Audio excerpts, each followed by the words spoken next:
What's up, everybody? You're listening to Where's My 40 Acres, the Boob Tube podcast, and this week we're reviewing the blackest show on television right now. FX is on Atlanta. Shout out to Donald Glover, man. I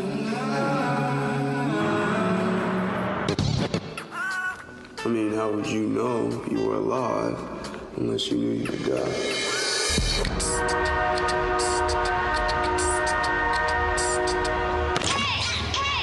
My boy hooked you up.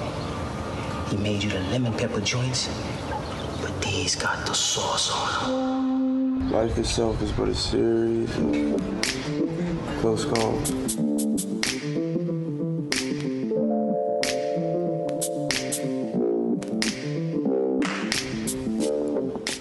Yo, what is good, everybody? You are listening to the Where's My 40 Acres podcast, and this is our review for Atlanta. We are behind, but y'all gonna have to give us grace. Two of us have children. One of us is a big child. So trying to make that work is difficult at times. It's okay. We're back, and we're going to talk about episode 4, the Big Payback. Or is it, I think it's just called Big Payback. I don't think it's called the Big Payback. It is Big Payback. Yeah. They ain't trying to get sued by the James Brown Foundation. The state of James Brown, yeah. Exactly. That nigga's a piece of shit, but his music is so good. It slapped, right? Yep. Slapped real hard. All right, so yeah, we are back, and we are doing what Atlanta likes to do in the middle of their seasons and sprinkled throughout their whole seasons. We step away from the main characters, and we focus on a side story. Essentially, I like to call these stories a return to the States, since our characters are all abroad right now. These side stories are return to the States stories. Yes. What's happening back home? And just a quick synopsis of this episode. Essentially, white people have to pay reparations, and it is the Black Friday Part 2. I'm surprised we didn't see a white person jump out a window, but we did see one kill themselves, because that's what happens when you start fucking with white people's money. Just it is the epitome. I think because I watched it on Hulu, right? I think the little synopsis was like, "Yo, this one scared me, bro."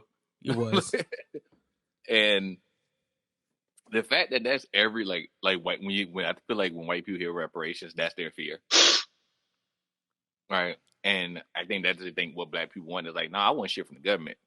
Right? Can we talk about that real quick because this episode, wow.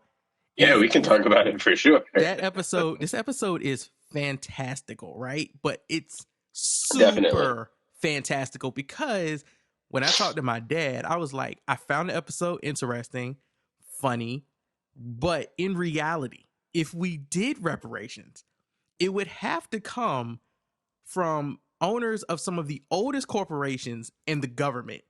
Most white people actually did not own slaves. They couldn't afford to own slaves. There's a very small percentage of white people who owned slaves. And those are the ones whose businesses are still here today and who have ridiculous generational wealth off of slavery.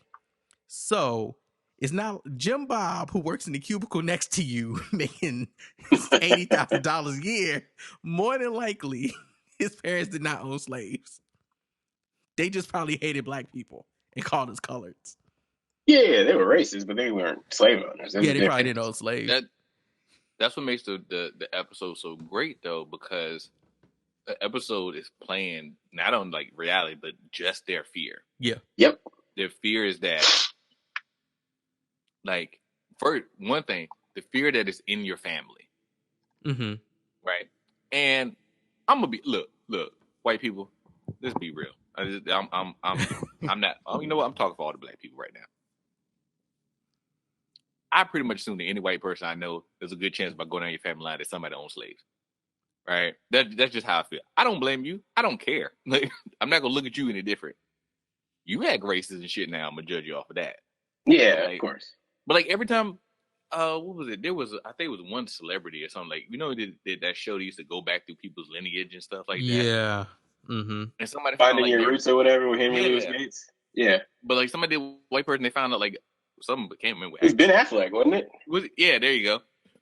And was all in the huff about it. Like, nigga, you didn't do it. it's like you Your great-great-great-granddaddy did it. Like, I mean, come on, man. Well, see, you would think so, but then, like, white people love to think that they pulled themselves up by their bootstraps, and that does a whole lot of, like, not allowing you to believe that about yourself. Right. I think that's part of what the problem is, at least for Ben Affleck. That whole thing is explained in this episode by the guy before he commits suicide. He's dropping a whole lot of white curse knowledge. Bars. Absolutely. And then he unloaded onto his brain. Man. Because his family probably owed a lot of money with the way he was talking. He was talking about his great-granddaddy had a lot of kids, which made me feel like he was related to Thomas Jefferson. The way he said that. Right. You know what, man? That shit made me sad. And the only reason it made me sad is because I wanted him to come back and just keep, like, imbuing these white lessons. That would have actually been kind of amazing. He just pops up to, like, school white people. You know what I mean? Like, that nigga be telling the good truth. You be like, yeah, yeah. And he says it. I think the great thing about it is he represents, it almost feels like he represents the white consciousness. Yes. Yes. Like a great way to describe it. He's telling them things that they already know, but they don't want to admit to themselves. Yep. Right? And that's the shit we see in this country. Like, that's why you see so many people fighting about the history we teach. And it's like, y'all, it's already happened. We already know. Like, you can't in one vein say it wasn't me, I didn't do that, and then also be like, I'm so affected by it. Mm-hmm. Exactly. You know what I mean? They're like, when you see people talking about, like, oh, well, they're gonna hate white kids and stuff like that. Like, no, they're not. We already know. They already, like, right. They're just gonna like, what you're gonna do is you're gonna teach people stuff, and what it's really doing is helping the people who were in it, like us, understand that like a lot of shit that happened to us, we don't put and I think that's another reason they don't want that shit. Yeah, it takes guilt off of us, right? When you look at somebody who's been in the hood and they be like, why can't my family get out of this? When you realize, like, your family might have been able to get out of it, but land got stolen from them at some point, and then if they beat through that, then they got redlined for some crazy ass shit. I mean, this was all after people. Successful. Somebody took that. You know what I mean? Like, this is all after people were stolen from them, though. First, right? The first thing stolen from them were people. So I feel like I agree that this guy is there, like, the white subconsciousness. At the same time, though, he's also been through however many levels there are of grief, and this is the last one, acceptance. He has completely accepted his white curse, and he's cool. And then he dies. So it happens like that, when you're fully aware. Sometimes you wish you weren't. And honestly, I feel like if white people as all together and white people TM, had done this in America, progress would be made. Like, places where there have been a lot of places where atrocities have gone down. Mm-hmm. Right. But when they had a full reckoning about it, is help people move forward. Of course. You know what I mean? You look at Germany, they had a reckoning about it, help people move forward. Right? South Africa, like, they had a whole thing talking about it. Like, and it allows people, it's not perfect, but it allows people to move forward. In America, we all feel stuck because as people are talking about this shit, first you gotta convince people that shit happened in the first place. You know what I mean? Like, even though you got pictures, like, you gotta convince people that shit happened. So when you just fighting to be like, y'all, that happened, that happened. When you just fighting that, you can't even get down to the nuance of how it affects people and what we can do about it. You can't get there because it's like we're in perpetual denial. It just kind of feels like the new foundation in this country, where we're trying to be more aware of each other's problems and acknowledge each other's existence and cultures, is built on eggshells, because we just won't acknowledge the biggest atrocity in American history. You just will not get that curse lifted by. We're like pathologically immune to actually, the quote unquote discussion that needs to happen about it, that everybody talks about, that will never happen. Yeah, every conversation every serious conversation on a large scale between, white people and people of color is I feel like white people are walking away going, we're good, right? We're good, right? And we're on the other side going, I guess, because the expectation is we'll never be made whole, right? We'll just, Correct. It's just white people don't see it that way. They feel so, like the guy said, they feel so far removed from it that they act like it's some shit that can't be explored, that we don't know about. And what makes it, to me, what made this episode interesting, or one of the things I thought about while watching this episode, was just that white people kind of dug their own graves in this situation, because while people at a certain level of whiteness might want to act like they're distanced and removed from this, and I would actually have to go research slavery because my family really didn't yada yada or whatever, we're not really racist or whatever they feel, right? Mm-hmm. White people, since the beginning of whiteness in this country, since Plymouth fucking Rock, have been recording everything. It's recorded. They have it written down somewhere. You can't read it, but they know it's written down. So if somebody actually found that shit and started to go back through it, that's why like the Austro-Hungarian shit or whatever he was talking about, this was funny, because that's too far back. But slavery really isn't, because white people like to document everything to make sure they don't get double crossed by other white people. So there are documents that show who owned which slaves under which families. It exists. And if you found it, you would be able to trace it and get your money. We know that. They know, we know the amount of Native Americans that were killed. Bruh. You know what I mean? Like it's there. That's that part where where you fight. The people be like, well, it wasn't that bad. And you're like, nigga, it's written down by the people who did it. There are ledgers, right, sir. There are whole rooms full of the history documented. Like the perfect thing is like people like the Civil War wasn't about slavery. I'm like, they literally put slaves on their money. Bruh. And the speech for secession said this is about slavery, y'all. Literally. The central issue is slavery. I respect that, because at least they told us where they stood. If y'all don't understand that they did slave audits. White people did slave audits the same way they audit every goddamn thing else to make sure that the white people who want to get their money are getting the right amount of money they feel like they should be getting. It's all documented. It is all documented. It's not like they burnt papers out in the backyard and had like a slave bonfire, bro, burning all the documents. They didn't. They exist still. White people had file cabinets in the 1600s, bro. Trust me. I don't know what they were built out of, but they had them. Everybody looks at with slavery in it like when a company goes down and everybody just in there just shredding papers, right? But they didn't. But like that ain't how slavery went down. Like, it's like, you know what I mean? All the files are still there. The only thing I did see on Twitter one time when somebody was like, "Well, if slavery," she said she hears all the time white people go, "Well, if slavery is a real thing, how come you never see slave ships in like history museums?" And the girl was like, "Because they actually like sank them all." Because they were illegal and they weren't supposed to be having them when they were running. So actually they didn't sank them because they wanted to get rid of like the history of slavery. They sank them because they didn't want to get in trouble with other white people who were like, hey, are y'all still transporting slaves to this country when we told y'all to stop doing that shit like 25 years ago, nigga? They still doing that shit. Also, so they had to get rid of the ships. That's a dumbass question. It is a dumbass question. You know what I mean? Like it's one of those non-starter questions that make you slap somebody. You know, but you know, you were saying earlier, man, like when it comes to like white people having to see this thing, right? Right. 'Cause that was the whole thing. The whole episode was about white people being faced with this past and they couldn't run away with it. And it had to affect them. 'Cause like, it's almost like, you know, nothing affects you till you get skin in the game.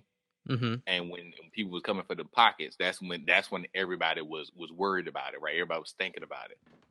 But if you notice, throughout the entire episode, not one white person treated any black person with any type of empathy. Like, at all. That's a good point. Well, right? hold on. The guy who blew his head off did. Well, no, but he wasn't doing it to a black person. We didn't see that on camera. He wasn't doing it to a black person. You're right. But he talked about it. He wasn't doing it to a black person. He was doing it to another white dude. He was. True. I mean, he was explaining to the white dude about why these black people aren't crazy, right? Have you ever thought about what this black woman went through because of all the things that we took from them through slavery. So there was I don't empathy even in see the him have that discussion. interaction with a black person. Yeah, You know what I'm saying? I get Like, it. I get it. There was no empathy. So there was nothing, and it reminds me of the talks I have with people. When, like you said, like when people talk about it, they're like, "All right, we're good now, right? We're good." Where they don't sit down and just be like, "What happened and how did that affect you?" Mm-hmm. Right? And know that that person can be totally honest, and that no, it had nothing to do with it. It can make you feel bad, right? But it innately has nothing to do with you, right? At no point when Right. that woman came to his house, he didn't try to like talk to her. No. He didn't try to sit there and be like, "Dang, I literally just found out about this myself. You know what? I'm sorry that this happened." He instantly went like, if I admit to it, I'm liable, and I think that's the bigger fear, right? This one they put it as financially liable so people can understand it, but that bigger fear is like, oh, I'm liable, and like if you're liable, then you're in this with me, and if you're in this with me, now we can. But the cool thing about it is now we can actually do something to change it. Right. But you have to Not make a the thing that's decision just to want to do happening. that. You have to. You can actually work. But at that point, you can't make an ignorance decision or a naive decision, right? Oh, I didn't know decision. You can't do that at that point because you've acknowledged its existence. So now, with whatever decision you make, whether to work with me and be empathetic, or the other side is to be a straight up asshole and just let me know to my fucking face that you don't care and you don't give a fuck about what you and your ancestors did to me. Right now, you have to pick a side. You can't play that middle ground of, well, I don't really know, man. It's kind of, it's a difficult topic. It's kind of complex to discuss, slavery and people and inhumane shit. It's hard. You sound like Michael Cera when you say it like that. No, I don't know. Let's have a beer. I'm buying. Like, come on, bro. So you have to make a decision at that point. And no, people do not want to take ownership like that. And that's in everything. You find people who never want to take ownership for shit. It don't matter how big or small it is. They do not want to fess them to take ownership for it. Responsibility, anything like that. I try every client I work with. I try to tell them like, hey, we don't take blame. I don't want you to blame yourself, but I do want you to take responsibility. Yes. Because blame will lead you to having a lot of guilt and being down on yourself. Responsibility would be like, it gives you power. Because if I'm responsible for it, then I can change it. Mm-hmm.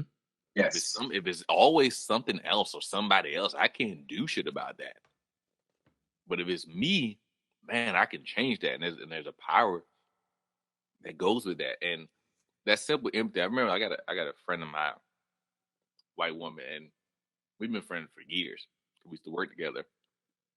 When all this shit went down, when like the marches, like 2020 and all that shit. Like she asked me something one day, like, and I was just like, one of the days we just stressed. It just like I can't take this shit no more. Like the shit's heavy. Yeah, it's a Wednesday. But so I told her, and she was like, what can I do? And I remember telling her, I was like, just listen. And I remember I just opened up about all this shit, right? And there was at one point she was like, I feel sorry, and I was like, I don't want you to feel sorry. I just want you, like, the fact that you're sitting here listening to me right now. You're not jumping in. You're not interrupting me. You're not trying to explain shit. You're just hearing me, right? I'm like, that right there is enough for me, right?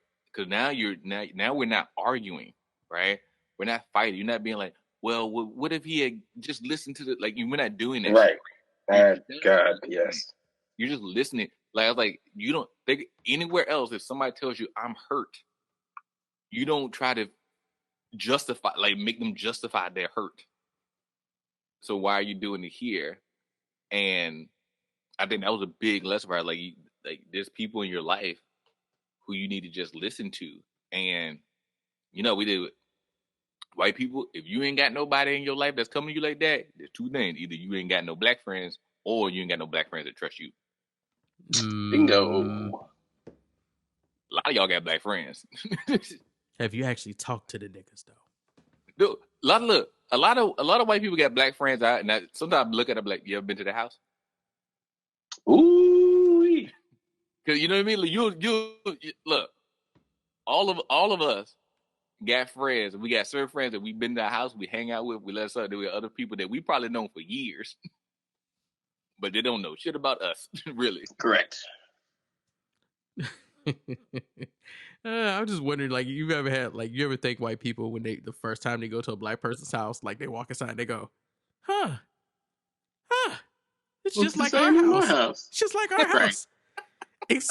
Except they have more spices. Out loud? No, I don't think so. Like, but except they have more seasonings and stuff. We got more washcloths in the bathroom. Yeah, no. Crazy. More washcloths in the bathroom. Yeah, and their pets aren't allowed to sit at the table. Okay. They actually have a doggy bowl. I wish I could get Spot to do that. He won't. Oh, all right. So let's jump into this episode. Payback. I don't remember the main character's name because I'm gonna call him White Guy. Just good. Let's call him Brad. Sure. Or Colt. His name was something like that, though. I know. That's why I was like, perfect. This is close enough. Let me get this bad actual name. Yeah, so the name of this episode is Big Payback, a.k.a. Apolo-Cheese. Did you get your Apolo-Cheese? Yeah, I think I hate you for that. The director was Hiro, of course. Oh, that's Hiro Murai. Terrible. The writer was Francesca Sloan, and the theme is Marshall. Marshall, there you go. Marshall. Yeah. Like Eminem. Yes. And the themes, of course, we've talked about them: reparations and restitution, aka you were white yesterday. So I love that. Woo, that shit was hilarious. And she didn't argue that. She said, I'm Peruvian, nigga. Fuck out my face. Did y'all catch the change in her emojis? Yes. She hit him with a black emoji, dog. I was like, and she had a white one right above it. Like, above that shit. I hate that she shit. She said, not me. Tell you ain't going down. I have never seen so many white people take cover in their ancestry. Like, that one woman that was like, I was not as you. Woo! And now the world, she said, and now the world can know. Like, what? You were white yesterday, Karen. What are you talking about? Oh, man. So the episode opens up with Marshall. He is at a coffee shop and he is in line. He is listening to a podcast. And if you watch Atlanta, you know what you need to be doing. You should also be listening to this podcast. Even though I don't think it had any real reference to the episode, it's just something He's listening to, they just be dropping little nuggets in there. It was like fresh air on NPR, right? It was, but the conversation they were having was how scientists were now not simply just listening to wildlife, but they were actually listening to wildlife. They could hear the animal conversations in the air, and they were listening to the animals speak. That's what the podcast was about. White people listening to animal conversations. So I still fully don't get this whole intro scene. Maybe I'm just thinking too much. But he's in line. And there's a black dude in front of him. I ended up reading a lot more into it than actually was into it. Okay. It seems like. Black dude in front of him was having a conversation with the barista, and something went down that they didn't like, and she told him he could get in the back of the line. While this is going on, Marshall's listening to his podcast, looking at a packet of cookies, and I guess he stuck them in his pocket when he got to the front or whatever. And he ordered, he put in his order. And the barista told the black guy, you can go to the back of the line. And, Marshall's like, well, no, he can order. It's no problem. And the black guy's like, nah. You good? You good, white man? And he went to the back of the line. Marshall gets his coffee. He walks outside. He gets in his car, realizes he stole some cookies, but it's okay because he's white. So he just eats them and they're even more delicious. Shit is always more delicious when you get it for free or you steal it. Facts. He eats it and he drives away, and we notice that there is I think it was like a Ford Taurus. Blue Ford Taurus. It was a Taurus. Yeah.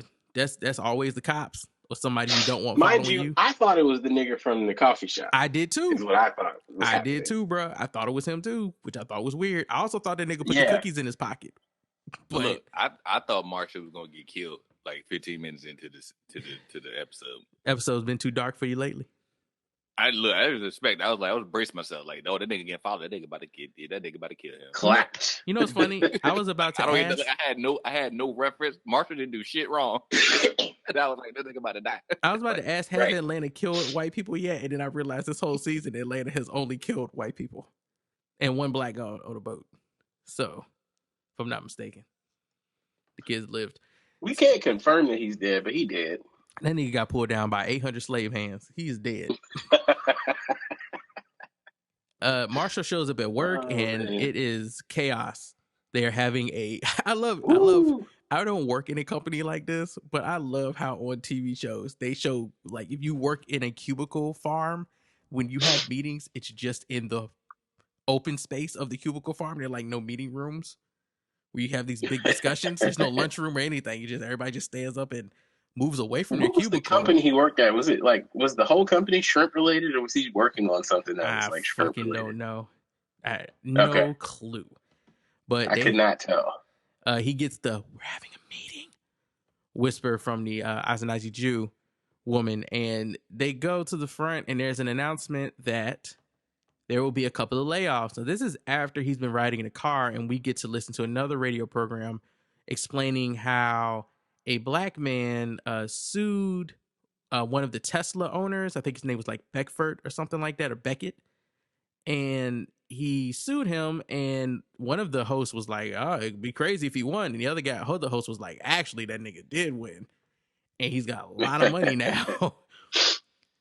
So it was, Marshall's kind of like, "Huh, interesting. Doesn't affect me though, because I'm a poor white man. That's rich white man. Right. We are completely different." It's weird. If white people would have thought like that all through history, then they wouldn't have been held in the situations that they stayed in, fighting against black people and not taking over the 1% who is controlling the fucking country. Anyway, so he gets to work and they make the announcement that they're going to be laying off people. And the white people start freaking out. One random white woman yells, "This is ridiculous." That was good. The black people are chill. Like, yeah, the niggas is good. Anytime white people have outbursts like that, it always gets me, because it feels like everything that, like, it feels like they're taught to be very passive. This is ridiculous, right? So like it's literally like like, just like you said it, man. It comes out like Tourette's. Yes, they're trying everything to hold it back. Like, like any other person be like, "Man, fuck this," like, and facts, they're just like, they're breathing hard. I can't take it. This is ridiculous. And they're like, it's like, I'm sorry. It's like it is. You can express your emotion. This is ridiculous. Like, it's not that serious. Yeah, nobody's gonna fight you. Like, yeah. It's so all right, Betty. Marshall goes back to his cubicle, and his cubicle woman. I hate people like that at your job who are like not your friends, but they talk to you like they your friends. Yeah, she was making slick buddy. comments through that whole fucking episode, bro. Yeah, don't be talking to me if you ain't about that. If you ain't really about a friendship or shit, like just being a cordial person. She was being trashed the whole episode, like just gloating about her not having owned slaves ancestry, which we still don't know if that's true or not. And I won't get into that. The other discussion that could come from that, I will not get into that on here. We saw what happened in the canon. We are not doing that here. That's not a discussion that happens on 40 Acres. They're having this conversation. He's kind of like, "Did you check your ancestry?" And he's like, "No, I don't." Nah, that's weird. I don't yell fire unless I see smoke. Well, okay. She's like, "You better call the fire department, motherfucker." I want to check that shit, nigga. The number's 911. Don't get check that shit. And he doesn't. So he goes and he picks his daughter up. Because when he drops his daughter off at school, which he picks, well, you don't want to. It's not really need to go back, but he is going through a separation right now. He lives in, I guess, an apartment, and his wife probably kept the house. So he picks up his daughter from their house, and he drops off at school, goes to work. So now he's going to pick her up from school, and she is all distraught. And she was not distraught this morning. This morning, she was like, "My parents getting back together because my mom put on this sex perfume." And he was like, "Cool, that is the coochie perfume." So when she gets back in the car, she's like, "Daddy, are we racist?" And he's like, "What?" It went from "How was your day?" to "Daddy, are we racist?" That's a huge jump, right? But if the kid asks, you got to answer. And he gives her he said, "Hell yeah." He should have said that, but he gives her he should. a bullshit example. We're Austrian, Hungary, Austro-Hungarian. Should I go back to Hungary and ask for money because of that? No. that right there, that is the most realistic part of this episode. Right. Yeah. If you look at all this shit with all the shit around the junk, when the right made a big shit about critical race theory, right? This is what they worried about. Like their kids coming to them asking questions That they don't want to answer. That they don't want to answer. That they can has no effect upon them. You know what I mean? But we not sit there and be like, hey, like, be like, Dad, are you racist? Honey, we are not racist. I have taught you to treat people but with dignity and respect. But there have been plenty of people who look like us who have treated black people wrong throughout history. So yes, some of them are angry. It's a very simple thing to explain. It is. Right? People be acting like kids like don't get it. And they do. Like they do. Because which is funny because I remember learning about slavery in school and none of my white people came up to me. It was like feeling bad and walked away from me. I will never understand that, bro. Because every time I see Kevin, was it Kevin Smith or Kevin, whatever that fucking asshole's name is that talks about black women and women in general terribly. Whenever I see Kevin Samuel? Kevin Samuels, there you go. Whenever I see like Kevin Samuels speak or that fucking podcast with those 3 douchebag dudes on it who constantly shitting on women and bringing women on their show to shit on them. Oh, yeah, them niggas. Whenever I see that shit or I am present for it, like I will like apologize to black women. Like, I'm sorry, black men are trash. Specifically, black men. Because we just are. It seems. We can't help ourselves. It seems. We are dumpster fires. It seems. You know what? That's a apt like comparison because the men who get mad at the men are trash are the same are the white people who get mad when we talk about slavery. The guy Hit dogs holler, bro. You know what I mean? And it's the truth. You know what I mean? It's I don't have a problem being like, yeah, men be trash because I'm not out here perpetuating the trash behavior if I can help it in any possible way. You know what I'm saying? So the first thing that dude asked me, he said, "Oh, so you saying you never did that?" No, nigga, I did, and I learned better. And it was trash. It was trash. It was trash, man. Being trash. It was terrible. Did I go to all the extents that some people did? No. But was I perfect? Nah. No. Absolutely not. No. Like, do I admit that? Yes. Yes. Have I learned better? Yes. If somebody brings that up, do I sit there and be like, but I'd be like, no, that was fucked up. Should have said it. Yep. It's not even. Right. It's not. Have I learned better? It's not even like something I can answer. Have you learned? Are you doing better now? Have you learned from this situation? I will let the black women around me be the judge. Ask around. I have to talk to them. Tell me. they are the validators, verifiers. The nigga audit is amongst us. So, but you can see, you can separate yourself. You can sit there and say something happened and was perpetuated by somebody who looks and acts like me, and it's not me. Right. Again, absolutely. These niggas, these are the Charlemagnes of the world. These niggas actually think all men have hit a woman at some point, and it's like, no.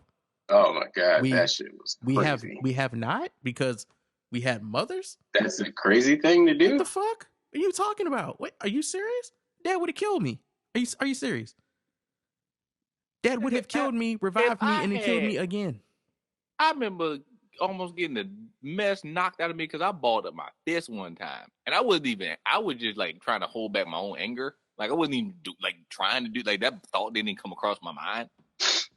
But just the audacity of my fingers to curl up, just the way it looked, almost got me knocked out. To everyone else, yeah, that's not how we roll. So yeah, anyway, Marshall goes home, and he white people always think you can just make some spaghetti, it'll make everything okay. So he cooks a spaghetti dinner. Dad's spaghetti, and he gets a phone call, which he's been ignoring these calls all day. Yeah, unknown number has been calling him this whole day, like 3 times today. Yeah, so he finally answers the door because it's a knock. We see the Taurus is pulled up at his crib. He opens the door, and it's a white guy, which I found this to be hilarious because my man was really excited to hand him this. And he goes, "You've been served." And then he goes, he's like, Marshall's like, "Served what?" And he was like, "A curse." And he goes and gets in the car. And at that point, he's like, "What the fuck?" And this black woman just walks up. She's on IG Live. And she burst into her house, filming him, It's and rough. it's just like you owe me. Your family owned my family. You owe me $3 million. And again, I love how simplistic this is. It is very like black and white, tongue in cheek. Yes. It's very black and white because in reality, like multiple white people you would have to go see about this because generations expand. So yeah, laterally, like the tree is gonna get wider as it gets bigger. It's not just Marshall. You got to go see his brother, his father. You got to go see his grandfather, a couple uncles. Some cousins you gotta and go shit, see everybody maybe. at that Yeah, point. exactly. They all owe you $3 million. If that's the case, like it's a family fund of $3 million you got to raise together or something. Not to mention slavery wasn't it like again, slavery was not a 1-to-1 ratio thing. It was like one master, one slave. One master owned multiple slaves. So it'd be a lot of black people at Marshall's door right now be like, you owe us $3 million. You owe us all $3 million. And Marshall don't have $3 million. So Marshall is distraught. He is seeing his white life flash before his eyes. His privilege is diminishing by the minute. Just shrinking. And she's filming everything. She picking out bedrooms for her son. They gonna move all up in his apartment, which I'm like, if she getting $3 million, I wouldn't even give a fuck about this apartment. But at all. Love how happy black people get when they feel like they about to get some shit that they know is coming. She picking out bedrooms. She like, this a nice living room. Don't be slamming my door when he kicks her out. And Marshall is like, that was weird. How about you not tell your mom about what just happened with this black person accusing me of enslavementism? He must have knew. Because I wonder what they was separated about and whether or not it was financial related. I don't know. I mean, there's literally no way for us to know, but I am curious. The other thing that stood out to me is that's another white fear, which is the black people gonna act a fool about it. With the audacity, right? That think about how many times throughout in certain things that white people always being the gatekeepers got to just do, right? Yeah. I say who comes here, I say who gets in, I say who gets the loan, all this stuff, right? Yep. And anytime anybody else has risen up just to have the audacity to say those certain things, are getting crushed down. So not just the fact that, she didn't come in there being like, well, your dad owned this and I think you owe me this. She came in there being she was like, this is what it is. This is mine. This is, right. You know what I mean? Like that, that's another white fear. Like that, just that pride that comes with it. That's why you see them knocking people down when the people like, hey, go over there and leave us alone. And the black people like, go over there and leave them alone and prosper. Like, how dare you? How dare you be over there and be like having pride about yourself and carry yourself like you me. I don't know. Marshall's not feeling it right now, so Marshall probably didn't get any sleep that night. He wakes up the next day. Oh no, definitely not. Peeking through the blinds. He's making sure that, I think her name was Shaniqua or something like that she is not around. Yeah. And him and his daughter like, oh, we're gonna have a good day today. Let's go back to being white. She ain't convinced. No, of course not.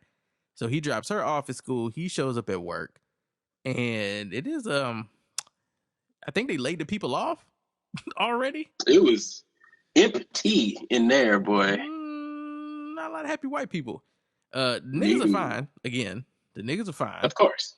And he's like, yo, what happened to all the people? And of course, the Jewish woman goes, you mean the black people? And he was like, well, not specifically, but since you bringing them niggas up, sure. Right. And she's like, only 2 of them showed up today, and the rest of them, they out collecting. This is my favorite scene of the episode. It's so good, bro. Yeah, I just want to make sure we also reference that when my man was driving to work, I think it was, he saw like niggas at gas stations in Lamborghinis and shit. It was like it had already started. Yes. It had already started. I loved it. And that's the type of stuff Atlanta does that I really appreciate. I just know it's like just some extreme little visual reference like that. Like, yeah, so the reparation announcement happened yesterday, and a nigga with a Lamborghini Huracan at the gas station. He finds out his co-worker finds out that she's Jewish, so she's not worried anymore, and she's celebrating. He hits her with the Hungarian shit, and she's like, that was so long ago, Marshall. Nobody cares about that. Right. He goes to the break room to kind of, talk to the 2 black people. I think the guy's name was Lester, and the other guy's name was Willie. or Will, and he talks to Lester. And Lester seems, pretty chill. Lester's not rubbing anything in his face. Now, him and Will Nah, are because Lester's probably got his paycheck on the way. he and Will are having a conversation about what Will plans to do with the money. He's buying kids. He's buying his wife a new car. He's getting a new car. He's kicking her family out by going to buy himself a new house because he can't live with his mother-in-law anymore. His kid's gonna get some stuff. He's basically just spending this money, right? And big time. Marshall's like, "Hey, Lester, can I talk to you?" And Will's like, "Another white person wants to have Oh a boy, side here we go. convo." And Lester's like, "It's fine. Yeah, I live for this." So Marshall's basically just like, "Hey, man, I got this black woman. She is following me around. She is threatening me to take $3 million. She's making my life a living hell. I kind of just want her to leave me alone, go away. And I want to get back to, being, Being white and privileged. Doing my thing. Yeah. White without a worry is what I prefer." So Lester is like, "Black woman, right?" And Marshall's like, "Yeah." He's like, "You want my advice?" Marshall's like, "Yes." Sounds like Earn in the next episode. Yes. And Lester is like, Lester's like, "I grew up around black women." Marshall's like, "Right? I figured." And Lester's like, "Yeah." So Lester's like, "So listen, you probably should just give her what she wants, as much money as you can. I've been dealing with black women all my life. Just tell her you're sorry and give her as much money as you can." And Marshall's like, "I don't really like that option." And Lester's like, "Because I'm telling you right now, she's probably gonna drag you a little bit, make you feel bad, rub your face in it, but you'll be reasonable to certain." And at that point, they cut it off because my boy ain't trying to listen to give in. Such a great scene. Such a great scene, man. It was perfect, man. Such a great scene. That little nuance of, all right, you want to know what to do? Cool. I'm going to tell you what to do. That You're will not gonna want to hear you. it. That will work. Yep. But you're still gonna have to give up a little something. Yeah, you don't get to get away scot-free, but this is the best solution for you. Which, if we think about it in the compass of talking about race, like what you have to give up, like is, and what white people cannot stand to give up, is that feeling of being comfortable. Right? Yes. Like that might be all you have to give. But as soon as you hear that, like, nope, nope. And the fact that they just cut to a whole different scene. Not just have it, they could have had him trail off and just had Marshall sitting there looking at Blake, but they just cut like that scene didn't like somebody on the editing room floor messed up. Yeah. It was like, oh, right. Put that in there. Because they just wanted to show that Marshall immediately stopped listening at that point. He was like, I tried with this nigga, but I'm gonna go back to talk to the white guy on the elevator who was mad and feel like black people don't own shit, and the white woman who feel like she has achieved absolution from this because she's Jewish. Yeah, let's go talk to them. They're both reasonable, right? The white guy immediately was like, "Nah, you got to fight this shit." Mind you, a billionaire just lost to a regular nigga, but you go ahead and fight this, okay? Yeah, he literally went to, here's the answer in front of you, but no, you want to hear what you want to hear, whether that's the answer or not. Also, can we talk about his coworker real quick for one more second? So this woman finds out she's Jewish, right? And she celebrates because she thinks she doesn't owe any niggas any money because they were slaves too. But there's a comment that she makes to him about the black people in the corner who aren't even really celebrating. They just kind of talking to each other. I think there may have been a high five, maybe, but that could have been a hello, right. Good nigga high five. And she makes the comment, look at them, not caring the world, not worry at all. And it's like, so you absolved of this, or like you dodged a bullet and you still bothered? Right. That's why you trash. The fact that she had, I was surprised because the fact that she had such a high concentration of Jewish heritage and she didn't know. Yeah, wasn't it like 70% or something like that? That's a proud heritage. They know their heritage. You know what I mean? Yeah. Ain't no person that's like that much Jewish just like doing ancestry.com. Like they know that shit. I think that might depend on where she grew up and how Jewish people might have been treated. That's the weird part. That's why I said like that disconnect, like from her, that disconnect from her own heritage. Right. Like, that was just weird to me. When she said that, I was like, man, like, she's like the Jewish people know that's a heritage that they, they've been holding on to. They've been persecuted for a long ass time. Like a long ass time. You know, they hold on to that heritage. Like they hold on to that. Yeah, well, there are black people who get lost and confused and don't realize they're black till they find out their daddy was black and their white mama knew that. Documentary on on Amazon, y'all. It's a real thing. And it's a real fucking thing that this black light skinned woman did not know she was mixed. Her daddy was a whole ass black mailman. Yeah, people believe what makes them feel comfortable and they forget conveniently, what they trying to avoid. So if her family was Jewish in a certain area where it was not maybe safe to be a proud Jewish person, or it just kind of got lost in or got generational lost on translation. purpose. Yeah, generational translation or whatever over time, Like maybe. everybody up but her generation could have known, and they just were like, "Yeah, it could have just been her family member, like her direct family. That's what I'm saying. Right? We don't want to Jew with you. So maybe that's what happened, and she just didn't know at all. Now she's proud. I don't think we're gonna see her or at any events or conveniently anything. Proud at the very least. Conveniently proud. So yeah, Marshall's fucked, and Shaniqua shows up at his job, and she's got a bullhorn. She's bullying him into getting her $3 million. He comes outside. He's like, "Hey, you can't just show up at my job and do this. Like, I work here." And she's like, "How much do you make a year?" And he's like, "What? I'm not about to answer that. I'm white." And she's like, "Exactly. I bet you make a whole lot more money than I do. I bet every white person in there make a whole lot more money than I do. You owe me $3 million, Marshall." And Marshall's like, "No, leave me alone." And he goes upstairs, and she's outside, and he's embarrassed. He gets a call later on, finds out his daughter is like not at school. His ex had to pick her up. Goes to her house. He's like, "Yo, what the fuck?" And she's like, "I can't believe you." And the tone in which she says this is, I can't believe your family owns. So funny. I can't believe your family owns slaves. Is the tone, as if he knew, right? As if he kept this from her for hundreds of years. No, the tone. I ain't never seen a damn text yell at me so forcefully. Yeah, it was rough. With the black finger, nigga. Yeah, so Marshall is like, well, I mean, black finger too. Not even like the. Oh no, not like fully melanated, full melanation, full melanation. And Marshall's like, "Did Shaniqua show up here? Gosh, she's been bothering me all day." And his wife's like, "No, your family owed slaves, you white bastard. I can't believe you did that and married me and we had a daughter together. You're tainted now for your slavery." And he's like, "What?" And he's like, "You what? Did you check your family history? Because you're fucking white too." And she's like, "I'm not white. I'm Peruvian." He's like, "You were white yesterday." The only thing that would be better if she pulled out like an Ancestry.com. Yes. Like, that was the only thing that would have made that joke a little better. But I love that she said it with like no proof.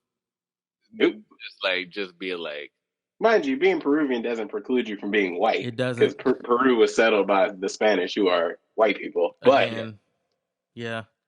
But for that's for somebody else to get that history down. They want to come back to the Spanish folks. You know what I mean? Canelo Alvarez is white. He's a white ginger Mexican. I thought what was funny was if you listen to the radio commentary in the very beginning, they talk about the ramifications of this decision, right? This court decision or this decision for this case. And the fact that the black person won, that this could have huge ramifications, not just in America, but internationally in the world. I did not hear that part. Yes. And I thought it was funny when you had people saying like, "I'm Jewish," or you had another person going, "Well, I'm Peruvian." Right. So if we start digging through histories in those countries, oh yeah, it's gonna get sticky, buddy. What are we gonna find out?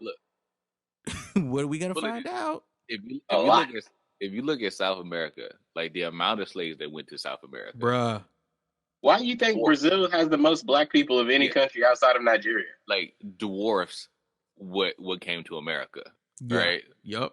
If we look at how black people treated in everywhere. But yeah, everywhere. But like in especially like in Mexico. Nigga, new richest country in the world, Haiti. Yeah, like Haiti it's is now so the new richest country in the world in this episode people of be Atlanta. really thinking like the slave trade only went to like Georgia. Like, Nah. facts. This is what we need to teach history. Bro, do we But even have sugarcane fields in America, in the States? Maybe in Hawaii, but Okay, that's about it. Because that's where the real niggas went. Those were the real slaves There went. was a few, They went but to the most of sugarcane them fields. most of them was in the The Caribbean. Caribbean. That's why all the rum comes from Jamaica, which did not natively have black people on it, for the record. Yeah. But who's there now? Like I said, Haiti would be. How did they get there? Haiti's gonna be the richest country in the There was world brown at people this there. point. It wasn't black folks. But Yeah, for sure. you know what I mean? But like, yeah, people don't know that. They, like when I remember telling somebody about South America, and they were like stumped. And I was like, yeah. You know what I mean? Like, there's Negroes everywhere, bruh.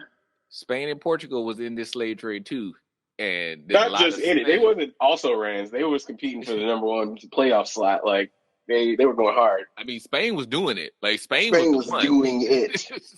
I mean, essentially, Spain was the leaders. Essentially, Spain was like out there, the leaders in the sea.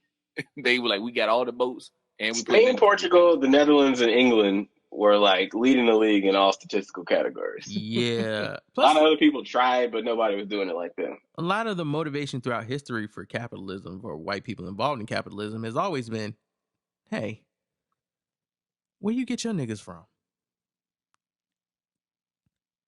I mean, there was literally a race to who could like divide. Like after the initial period of like exporting slaves from Africa to other places, then all of Europe had a race to see who could take over the most colonies in Africa, like who could pillage the most shit. Hey, and Belgium pretty much won that one.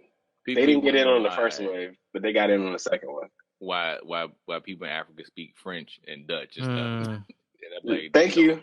Those weren't the language at all. You know what I mean? They didn't just read books, y'all. Right. Nah. So yeah, Marshall. There's also a conversation between Marshall and his daughter at one point in the car, and he's like, "We don't own slaves. You when have you ever known us to own any slaves?" She's like, "Mr. Pedro." That was so funny. I pay Mr. Pedro. Bruh. She peeped it. The kids be knowing. Do you actually pay you may Mr. not be Pedro? a slave per se, but you kind of act like, that relationship. Do you actually pay Mr. Pedro? Right.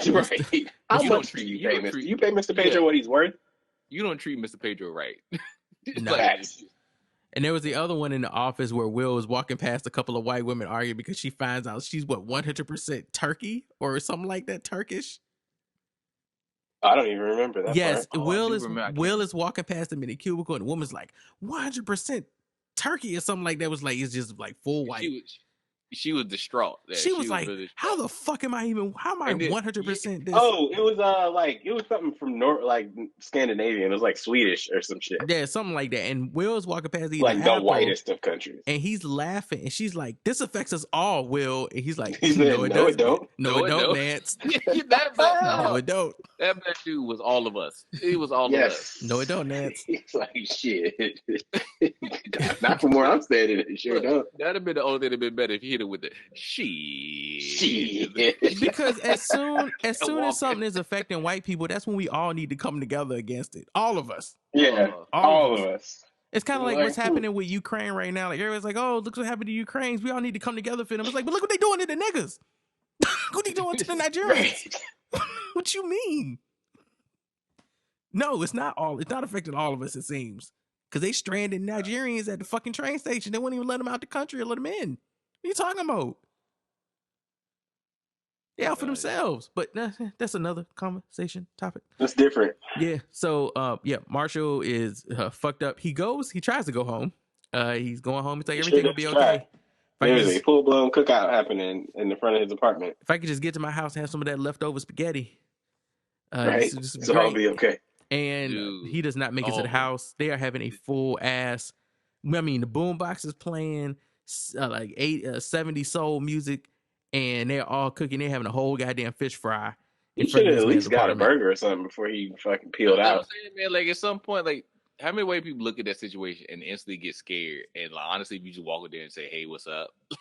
like, But it's like, so, Right. again, it's so Bobby. fantastical because this, like you said, is the white fear. They think niggas will do shit like this. We'll come in your house and act a ghetto fool. We'll have a fucking fish fry on your porch. Like, we're gonna do this. We're gonna chase you down like the goddamn T-1000. That Right. nigga. Get Nigga. after it, boy. Can we talk about the fact that my man slid off his slides before he Slid the started slide running? off. Was that nigga was running in jockey socks, just like And keeping was up with the keeping car. up. Because that engine Like it was won't screaming. nothing. That engine was screaming. Marshall either need a tune-up or that's the fastest dude ever on the history of Earth. Nigga, if you were driving a Prius, but still, man, it's a car. Yo, man, my wife had a Prius for like 10 years and it got a little bit of pickup. It's a You couldn't outrun it. I'll tell you that much. If somebody tells me right now you will take this Prius or you want to run, I'm gonna take the Prius. I'm taking the Prius, baby. Yes, sir. How fast would you run to chase down your restitution? That's what it sounds. That's what it looked like to me. My man was like, He got to come back. That All his dude shit did inside. He got to come back. He did everything but stretch. Everything. Yeah, so Marshall, he leaves the state. I think he bounces. Marshall pieced all the way out, dog. Marshall's like, I got to get to a red state fast, and he peels out. He stays at a He's hotel. drove to South Carolina. And he goes to the hotel and he plays with the light switch a little bit. This is his thinking moment. Just trying to, is this reality? Sad ass hotel room he was in. Yeah, it was. And he found another snack in his pocket or somewhere. I don't know what's up with the fucking snacks. But he then goes downstairs to the bar area and there's a lot of the word is dis something. A lot of distraught white folks out there. I wanted it's a word that like means shell shocked is what you're looking for. I think they're distraught, but it's a word that means like displaced, like a bunch of displaced white people. I think people. that's the word. Is that the word? Okay. Refugees. I think you nailed it. That's it. A lot of displaced We are white white people refugees. here. Like the distraught refugees. Not That's white, what it was. not white fugees. Reparations refugees. The white fugees are displaced in the bar refugees, area. that's what they are. And he orders a drink, and the white woman was like, "I know what to get you." Some tears, and he sits down. He has a conversation with this guy, and this guy is basically breaking down to him with a lot of white curse knowledge. Did that guy remind y'all of Sean William Scott, or was it just me? He does. Like every time I see him. Oh yeah, no, he did kind of. Every time because when he first came up in the first episode, that's who I thought it was. It was that same guy from the first episode, right? Yeah. Okay, so I'm not tripping about that part. Yeah, same guy. Okay, cool. Almost wearing, I believe he's wearing the same outfit. The same outfit. That's why I was he really in the first confused. episode? Okay, cool. Where was he in what first episode? Where was he in the first episode? He was the dude on the boat, talking to the dude about the lake. Oh, I didn't realize that. That's what I thought, but I was like, no way, it's the same guy. Oh, he's a ghost. I watched the show and then I pulled up the first episode and I was like, "Yep, that's him." He's a white. Okay, cool. He's the ghost of white Kirsten's time. Okay, that's why I was like, that's why I was like, he's white consciousness. Like right. That's why I didn't want him to die. I wanted him to keep coming. Nigga, are we being Scrooged? Popping up. We're being Scrooged this season. Is that what's happening? If he comes back again, I would love it. Like Stephen Glover saying like the junk is about ghosts and white ghosts. Ghosts, yes, that's a lot. Because look, again, I believe he's wearing like the same flannel with the vest. Yeah, like if I just need him to come back just like that somewhere later. Same flannel. Yeah, that would be incredible. All right, so yeah, so he's talking to Marsha, and Marsha's just kind of like, this seems so unfair, and this is ruining my life, and what do these people want from me, and white curse ghost man is like, they want to be heard, recognized, acknowledged, seen. Empathy. We have been. This is a good thing for us, Marshall. The curse of slavery has finally been lifted off of our shoulders, and now your daughter, who might have to grow up without a father like they did, who might have to build from the ground up their own wealth like they had to, will be better off for it. But at least now we can actually start to build together through all of this. So you just kind of got to accept it, man. Took us too long, but it's a good thing. And that's like he really was dropping jewels on him. And that's the whole season. It's saying it's the season trying to tell white people like y'all are affected by this too. Yes. Right. In more subtle ways, but y'all are affected by this too. So like working through this, like it's almost like you got to peel it. Let's work through it selfishly. Let's work through it because it's gonna help your ass. Right. You know what I mean? Like we're not like this. It's a wound that the whole country has, and people refuse to heal. Yep. I like one of the lines that he says, and there's actually a couple lines he says, but the one that stood out to me the most, or that kind of lingered in my mind, was he said to Marshall, "Confession is not absolution." And it's like we might have admitted we did wrong, bro, but we got to pay the consequences, dog. Yeah, we never did anything about it. We just kind of was like, yeah, it was wrong, but we are better now because we said so. There's no exactly. He's like, you'll never have a place where you get where like, I mean, y'all got kids. Y'all kids ain't gonna get to a place where they can look at you and be like, I'm sorry, and there's not gonna be a consequence. Boom. Right? Like they just you. I'm glad that you're sorry. Yes. Like, you know, I am happy about that. Like, you know what I mean? But I'm still taking your PlayStation. But there's still a consequence. Yeah. So he goes out, and Marshall's like, wow. I found my acceptance. I think I'm gonna be okay. And then he hears that guy blow his brains out, and he's like, "Oops." So we cut to the future, which I guess is a couple of weeks, maybe months into the future. And Marshall is working at how far in the future it was. I don't know. Marshall's working at a restaurant. He's in the back of the house, and they're doing what they usually do before the dinner run. Is they have a little pep talk, and they tell everybody, "Hey, you're hosting. You're working this. You're doing this. Let's make sure we get this done right. We do this right. Keep an eye on this. These are the specials. Da da da da. These are the soups." And then he sends everybody out. And as he sends them out, he's like, "Hey, some of y'all have like a restitution tax that needs to be taken out of your check. So come tell me what it is." For most of these white people, it seems to be 10%. Marshall went ahead and bit the whole bullet. His is 15%. 15. And the guy's like, whoo, that hurts. Ouch. Right. She's like, yeah, I got to get Shaniqua off my back. Keeps her happy. Plus, it's going to her kids who would live in my house now and share a bedroom. So he goes out front and, well, we see him catch the bus first. Oh, real quick. There's a line in here that I really like too, where he was talking to one of the dudes and he said something to him in Spanish. And he's like, "You keep talking like that, they're going to put you in the dishes." Yeah. My man was working at the grills, which is like the high job at restaurants. Like who's working the grill, who's cook, because they getting paid the most. Then it's like hosts and your high end waiters, and there's a whole hierarchy here. But he's on the bus, and when he's on the bus, there is I've never seen this in my life. There is a young white woman driving the bus. And Truly, I've never seen that before in my life either. I don't know who thought to put that in there, but that person is a genius in finding, holy shit, nigga, you right, black blind spots.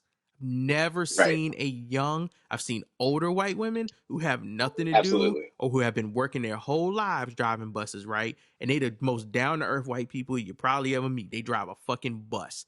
But I have never seen a young white woman in her like 30s driving no fucking city bus. It's that flip, like that whole second part was that dynamic flip, and it was wonderful. And they go out, and in the restaurant, Marshall walks out, and he is a server. He's a waiter, and all of the people dining in this high-end, it looks, restaurant are black, and most of the people serving are white. Yep. Like I always assumed that was like a year or two had went by. That's what I thought as well, but I wasn't. The only reason I did that because bureaucracy doesn't move fast. Facts. And the fact that they were like, "Here's this job now, and you get this restitution tax." We already got this set up. It's happened to so many people. It was was the song playing at the end "Less Flower"? Minnie Riperton. What is her name? Minnie Riperton. Minnie Riperton. Yeah, was it "Less Flower"? Yeah. Okay. Yeah. So beautiful song. Love Minnie. It's one of my favorites. Yes, it's ultimately this episode. It was like one of the more, again, straightforward episodes of the season that had a lot to say about white curses. Oh, the curse of whiteness. The curse of whiteness. That was the actor, the white actor. That was the one I told you where he was saying he had a GQ article and he was talking about it. And he said, like, he just got called and said, "Do you want to part on Atlanta?" And he was like, "I'm in. I don't know nothing about it." Right. So he didn't learn the part until he got there. But he just jumped at the opportunity to be on the show. He did a good job. That was a smart decision. Yeah, exactly. He looked scared whiteless, so he did a good ass job. I mean, because I ain't really seen him since what? Was it Hangover and like National That Treasure? was who that he was the dude getting married, right? He was the one that was on the roof the whole first movie. Yeah, exactly. Yeah, the one they lost. Doug. Yes, Doug. All right, so that is Atlanta episode 4, Big Payback, aka Apolo-Cheese, and yeah. Oh man, that's the name of the episode. Just please name it Apolo-Cheese. What you gonna do with your Apolo-Cheese? Or white refugees? You can put that one up. White refugees, yeah. No, it's definitely gonna be Apolo-Cheese. That's just so great. Man. It is. I want it on a shirt. So appreciate everybody for listening. Thank you for sticking with us, tuning in, and we'll be back for episode 5, which is a ghastly one. But we'll holler at y'all next time. Until then, thank you for supporting the podcast. Shout out to everybody watching us listening on YouTube. And yeah, peace.